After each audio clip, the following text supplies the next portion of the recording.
کے انسان کے جو سر سجود ہوتا ہے اس کے درجات کو بلندی عطا فرماتا ہے، اور نبی مکرم صلی اللہ علیہ وآلہ وسلم کی نسبت سے، میرے نبی کی نسبت سے ختم مرتبت کی اسوہ حسنہ ہمارے لیے ایک نمونہ ہے۔ بے شک۔ اور آپ کی شخصیت اتنا خوبصورت پروردگار کی احکامات کی ترجمانی کرنے میں ہمارے لیے نمونہ اس طرح ہے کہ میرے نبی نے اگر درس دیا اثار کا تو اثار اتنے خوبصورت انداز میں کیا کہ کہیں مہاجرین کو اپنے ساتھ کھڑا کیا، کہیں انصار کو اپنے ساتھ کھڑا کیا، کہیں اخوت کا درس دے کے بتایا کہ آپ کسی کو کمتر مت جانیے، کسی عربی کو اجمی پر، اجمی کو عربی پر کوئی فضیلت حاصل نہیں ہے۔ درس اثار دیا، درس اخوت دیا۔ لمحہ فکریہ ہے کہ آج ماہ رمضان میں ہم لوگ جہاں بہت سے لوگ ایسے ہیں کہ جو بہت صاحب حیثیت ہیں، کچھ ایسے لوگ ہیں کہ جو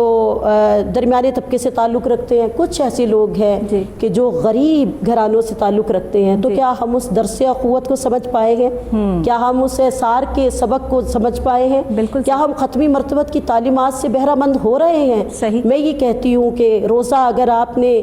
رکھ لیا اور نیت کر لی تو صرف بھوک اور پیاس تو سنت نبوی کو مکمل نہیں کرے گی،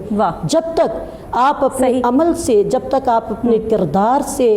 یہ ثابت نہیں کریں گے کہ آپ نے درس محمد مصطفیٰ کو سنا ہی نہیں ہے، اس کو دل سے قبول بھی کیا ہے اور اس پہ عمل بھی کیا ہے۔ جی بالکل صحیح بات ہے۔ اچھا یہ بتائیے گا کہ میرے آقا نے جب سحری ہوتی ہے، سحر کے وقت سب اکٹھے ہوتے ہیں، رمضان کے روزہ رکھنے کی جو ہے وہ ایک نیت کی جاتی ہے، اس میں اکثر لوگ نیت کرنا بھول جاتے ہیں یا وہ دعا پڑھنی بھول جاتے ہیں، تو آپ کیا کہتی ہیں اس میں حکم کیا ہے کہ اگر جیسے کسی نے جو ہے وہ سحری کر لی ہے لیکن دعا پڑھنے بھول گئے ہیں، پر نیت تو ظاہر ہے کہ روزے کی ہی ہے، تو کیا روزہ ہو جائے گا یا پھر اس دعا کو پڑھنے کے بعد ہی جو ہے وہ روزہ جو ہے کنسیڈر کیا جائے گا؟ بہت خوبصورت سوال ہے، اور اس کی نسبت سے عمومی طور پہ ہم جتنے بھی مکتب فکر کے مسلمان ہیں اس بات پہ متفق ہیں کہ نبی مکرم نے فرمایا کہ ہر عمل کا دار و مدار نیت پر ہے۔ بے شک۔ تو آپ کی نیت ہوگی تو بالکل وہ عمل آپ کا کامل ہوگا، لیکن یہاں یہ بات کہتی چلوں گی کہ کچھ لوگ عمدن سہون اس چیز سے جو ہے وہ بہرہ مند نہیں ہو پاتے، سمجھ نہیں پاتے، سادگی ہے کچھ لوگوں میں ایسی کہ جو تعلیمات کی کمی بھی ہے۔ میں یہ سمجھتی ہوں کچھ لوگ عقیدت اور محبت میں پروردگار کی بارگاہ میں روزے کا قصد کرتے ہیں، اور دیکھیے جب وہ رات میں اٹھتے ہیں تو محبت کا وہ میزان ہے کہ اپنی نیند کو چھوڑ کے، بستر کو چھوڑ کے وہ بارگاہ احدیت میں صرف اس لیے اٹھ کے کھڑے ہو جاتے ہیں کہ ہم اپنے خدا کو راضی کر لیں۔ تو میں سمجھتی ہوں کہ میرا دین تو عالمگیر دین ہے کہ جہاں خدا نے اپنے بندوں کو اتنی گنجائش دی ہے، اپنے لوگوں کو اتنی رحمت سے نوازا ہے کہ اگر کوئی نیت عمدن کرنا بھول جاتا ہے لیکن اس کی نیت یہ ہے کہ میں نے روزہ رکھنا ہے تو بالکل اس کی نیت قبول ہوگی، اس کا روزہ قبول ہوگا۔ جی ہوگا، صحیح بات ہے۔ اچھا یہ بتائیے گا کہ نیت کا ہی سارا جو ہے وہ عمل دخل ہے، جس نے اچھی نیت رکھ کے کسی کا بھی ساتھ دیا ہے، کسی نے اچھی نیت رکھ کے روزہ رکھا ہے، کسی نے اچھی نیت سے عبادت کی ہے، تو اللہ کی بارگاہ میں صرف نیت دیکھی جاتی ہے کہ کس کی نیت کیسی ہے۔ آج جو ہم چیریٹی کرتے ہیں، آج جو ہم ایک دوسرے کی مدد کر رہے ہیں اس مشکل دور میں کہ جہاں پر اب دیکھتے ہوئے تکلیف محسوس ہوتی ہے، بتاتے ہوئے درد محسوس ہوتا ہے کہ یقین کیجئے کہ وہ لوگ جو کبھی دینے والے ہاتھ تھے آج ان لینے والے ہاتھوں میں جو ہے وہ کھڑے ہیں کہ انسان کی جو ہے وہ ایک دم سے وہاں انسانیت کا کیا تقاضا ہے، ہم کیا کریں اس وقت میں کہ کسی ایسے سفید پوش کو ڈھونڈ کر جو ہے وہ اس کی مدد کی جائے کہ جو کہہ نہ سکتا ہو، جس نے کبھی کسی کے آگے ہاتھ نہ پھیلایا ہو۔ ایسے لوگوں کے لیے اللہ تعالیٰ کا کیا حکم ہے اور جو دینے والے ہیں ان کے لیے کیا آرڈرز ہیں میرے نبی آخر الزماں حضرت محمد مصطفیٰ صلی اللہ علیہ وآلہ وسلم؟ بہت خوبصورت سوال ہے، اور اس کی نسبت سے یہ بات کہوں گی کہ بالکل آپ نے جس بارے میں ذکر کیا، عصر حاضر میں یہ المیہ ہے کہ بہت سے ایسے لوگ تھے کہ جو اس بیماری سے، اس وبا سے متاثر ہوئے ہیں اور وہ بالکل دینے والوں میں تھے، اور وقت نے جو حالات نے جو گردش دکھائی ہے اس میں بہت سے ایسے لوگ ہیں کہ جو مضطرب ہیں، پریشان ہیں، بے قرار ہیں۔ تو پروردگار عالم تو وہ ہے کہ جو اپنے کلام برحق میں کہتے ہیں امن یجیب المضطر اذا دعا ویکشف السوء، تم مجھ سے دعا مانگو، میں مضطرب کو سکون دینے والا ہوں۔ تو میری دعا ہے کہ پروردگار اس بیماری سے تمام جتنے لوگ متاثر ہیں، مضطرب ہیں، پروردگار عالم ان پہ اپنی رحمت کا نزول فرمائے، سب کو محفوظ رکھے۔ اور پھر آپ نے کہا چیریٹی، آج چیریٹی اور خیرات جسے لوگ کہتے ہیں، میں تو کہتی ہوں کہ پروردگار کی طرف سے یہ مدد مدد ہوتی ہے یہ خدمت ان ہے لوگوں کی. بالکل میں تو شاید مدد کا لفظ بھی نہ استعمال کروں کہ اپنے پروگرام میں ہمیشہ یہ کہتی ہوں کہ میں مدد کا لفظ بھی نہیں استعمال کرنا چاہتی. یہ خدمت ہے. اللہ نے موقع دیا ہے ان لوگوں کو کہ تم اپنے جو مال ہے اس کو پاک کر لو. اس میں وہ پاک ایسے ہی ہوگا کہ جب آپ اپنے مال سے جو ہے وہ کسی دوسرے کی جو ہے مدد کریں گے, خدمت کریں گے. تو یہ خدمت جو ہے یہ جب کسی کو ملتی ہے اور جب کوئی اس کا طالب نہ ہو اور اچانک سے کسی کو خدمت کرنی پڑ جائے تو اس کو اس کا اجر و ثواب کتنا ہے؟ یہ بہت تکلیف دہ چیز ہے. ڈاکٹر صاحبہ یہ بات کہتی چلوں گی کہ میرا خدا تو کہتا ہے یرید العجلۃ عجلنا لہ فیہا ما نشاء. اگر تم جلد ملنے والی دولت کے طلبگار ہو تو میں تمہیں جلد دولت عطا کر دوں گا. تو دیکھیے اب یہ وقت ہے کہ جہاں ہمیں دولت کی طلبگاری نہیں ہے, یہاں ہمیں ایمان کی طلبگاری ہے, یہاں ہمیں ایمان کی طلبگاری ہے کہ جب تمام لوگ اس حالت میں ہے کہ مضطرب ہے, پریشان ہے, اگر کسی کے پاس دولت ہے اور وہ اپنی صحت سے پریشان ہے تو میں سمجھتی ہوں کہ اس پریشانی کے لیے بھی پروردگار کی بارگاہ میں ہی سربہ سجود ہوا جاتا ہے اور وہی ہے جو شفا دینے والا ہے. تو میں یہ کہوں گی کہ آپ نے کہا کہ مدد, بالکل یہ لفظ بہت خوبصورت ہے. میرا خیال ہے کہ جہاں ہم اپنے بہن بھائیوں کی مدد کرتے ہیں, ہم اپنے پیسے میں سے ان کو ان کی ضرورت کے مطابق اگر کچھ دے کے اپنے لیے راہ نجات خرید سکتے ہیں, خدمت ہے. بالکل. تو میں سمجھتی ہوں کہ بہت آسان راستہ بخشش کا ہے. خدا نے بخشش کا آسان راستہ دیا کہ جو لوگ پریشان ہیں, جو لوگ غریب ہیں, جو لوگ بھوکے ہیں, پیاسے ہیں, ماہ سیام کے علاوہ بھی میں یہ بات کہتی ہوں کہ اگر آپ کے پاس رزق حلال ہے تو خدا را اس رزق کو پروردگار کی بارگاہ میں اس طرح استعمال کیجئے کہ روز محشر جب آپ سے رزق کے بارے میں, آپ سے پیسے کے بارے میں سوال کیا جائے تو آپ بارگاہ احدیت میں سرخرو ہو کے کہیں کہ میرے پروردگار جہاں سے میں نے پایا تھا میں نے اسی راستے پہ خرچ کر دیا. واہ واہ واہ. پر یہ لوٹانے والا جو پروسیس ہے نا, یہ کچھ لوگوں کے لیے بڑا تکلیف دہ بھی ہوتا ہے. آپ یقین کریں کہ کچھ لوگ جو ہے وہ یہ سمجھتے ہیں کہ اگر ہم نے اپنے مال میں سے اس مشکل وقت میں کسی کو کچھ دے دیا تو کہیں ایسا نہ ہو کہ ہمارا مال کم پڑ جائے. ذرا یہاں ان لوگوں کے لیے تو ذرا بتائیے کہ کیا حکم ہے میرے آقا کا, کہ وہ کیا فرماتے ہیں کہ جن کا گھرانہ یہ ہے, جو پنجتن پاک کا نظارہ یہ ہے, جو ان کے گھر کے معاملات یہ ہیں کہ اگر ایک کھجور گھر میں ہے اور کوئی سوالی آ گیا ہے تو خود نہیں کھانا, پانی سے افطار کر لینا ہے, لیکن وہ کھجور جو ہے وہ اس سوالی کو دے دینی ہے. جہاں ہمیں یہ تعلیمات دی ہوں وہاں پہ ہم اپنا پیسہ آج بچا کر رکھتے ہوں اور لوگوں کی خدمت اور مدد کے لیے استعمال نہ کرتے ہوں, تو ایسے لوگوں کے لیے جو ہے اللہ تعالیٰ کیا فرماتے ہیں؟ ڈاکٹر صاحبہ سب سے بڑی بات تو یہ ہے کہ وقت حاضر کا یہ ایک تلخ المیہ ہے کہ دولت کتنی ہی بے شمار کیوں نہ ہو, انسان صرف اپنے مقدر کا اتنا رزق کھا سکتا ہے کہ جو پروردگار نے اس سے مقسوم کیا ہے. آج جو لوگ پیسہ جمع کرتے ہیں, جو لوگ دولت جمع کرتے ہیں, جو لوگ اسراف کرتے ہیں, جو لوگ یہ سوچتے ہیں کہ شاید یہ پیسہ مال دولت ہمارے لیے زیادہ راہ بن جائے گی, تو پروردگار نے تو کہہ دیا کہ المال والبنون زینت الحیات الدنیا, مال اور اولاد تو بس دنیا کی زینت ہے. اور آپ کے ساتھ راہ نجات میں کیا جائے گا کہ جو آپ نے اپنے ہاتھ سے خرچ کیا ہے. اور پھر ماہ سیام میں میں یہ بات کہتی ہوں کہ کچھ لوگ ایسے ہیں, آپ نے کہا کہ مدد یا خیرات کی ضمن میں, تو بہت سے لوگ ایسے ہیں جو 11 ماہ میں خیرات نہیں کرتے ہیں, وہ صرف ماہ سیام میں خیرات دیتے ہیں, صرف اس نظریے کے لیے کہ شاید ثواب بکتا ہے اور ثواب خریدا جا سکتا ہے. ایسا ہرگز نہیں. جب ہماری نیت یہ ہے کہ ہم نے اپنے خدا کو رضامند کرنا ہے تو پھر ماہ سیام کے آنے کی بھی انتظار نہیں کرنی چاہیے. جو مدد کرنی ہے وہ دل سے کیجیے, بالکل دل سے کیجیے. اور اس میں یہ بات سوچ لیجئے کہ میرے نبی تو یہ بات کہتے رہے ہیں کہ اگر آپ یہ سمجھتے ہیں کہ آپ کے دل کا روزہ ہے تو پھر وہ دل کا روزہ بہترین ہے زبان کے روزے سے. اور پھر کہا کہ زبان کا روزہ بہترین ہے بطن کے روزے سے. آپ کی بھوک سے زیادہ آپ کی زبان کا روزہ قابل قبول ہے. کیوں؟ کیونکہ اگر آپ کسی کو خیرات دے رہے ہیں, زکوٰۃ دے رہے ہیں اور زبان سے ایذا پہنچا رہے ہیں تو آپ کیا فائدہ؟ وہ خیرات بھی پروردگار کی بارگاہ میں قبول نہیں ہے. تو پھر جب آپ اپنے دل کو اس طرح شفاف کر لیجئے, کتاب ربی کر لیجئے, اور اپنے عمل کو پروردگار کی بارگاہ میں اس طرح پیش کیجئے کہ اے میرے وحدہ لا شریک, تو عبادت کے قابل ہے, تو پرستش کے قابل ہے, تجھ سے عشق ہونا چاہیے. جہاں محبت کا یہ میزان ہو کہ میرے خدا میری دولت, میری جان, میری اولاد تجھ سے زیادہ عزیز نہیں ہے مجھے. پھر اپنے رب کو, اپنے محبوب کو منانے کے لیے جب انسان دل سے خرچ کرتا ہے تو بارگاہ احدیت سے ندا آتی ہے, جنت سے صدا دیتا ہے پروردگار کے ادخلی جنتی,